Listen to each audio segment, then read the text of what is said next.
married to a fisherman, and because of that, I probably know more about fishing and bass boats and trolling motors than a woman needs to know. But I've been exposed to that, and I can remember a time when I heard someone give another one instructions on how to release a trolling motor into the water. And what they said was, push down and pull up. Now that just made no sense. But in reality, that is exactly what you have to do. You have to push down with your foot while you're pulling up at the same time on a rope, and it releases the trolling motor into the water.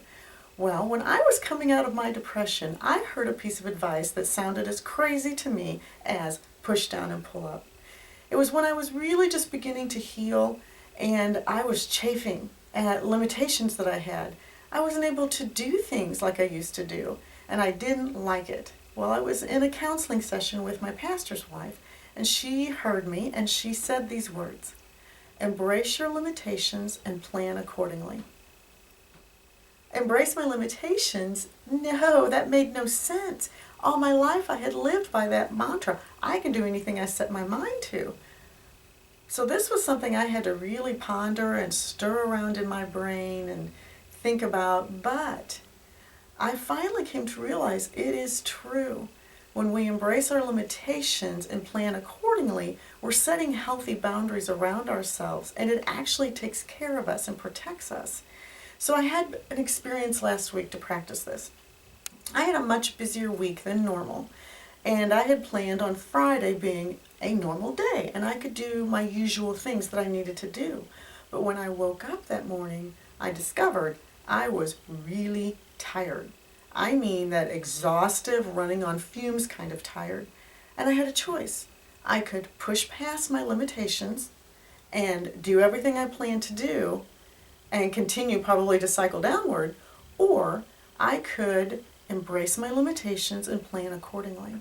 So I chose the latter because in the last year and a half I've had lots of practice at this, and I know it's better to embrace my limitations and plan accordingly. So I just stopped in my tracks and I made the decision. I'm going to postpone these things that I planned to do, and I was going to rest. And I did. I took 3 hours that afternoon and I laid down. I actually slept some. I rested. And then that night, when I had the opportunity to take care of my grandchildren, to help my daughter and son-in-law, I was able to do it well and enjoy it. So I want to encourage you to embrace your limitations and plan accordingly.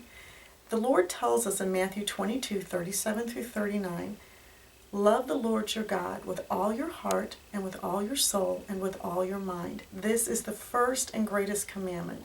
And the second is like it. Love your neighbor as yourself. And that's the part most of us in America tend to forget or ignore. We don't love ourselves well enough. And when you embrace your limitations and plan accordingly, it is a way of loving yourself. So I just encourage you, if you don't know your limitations, because we all have them, then pray about it. The Lord will reveal them to you. He'll show you.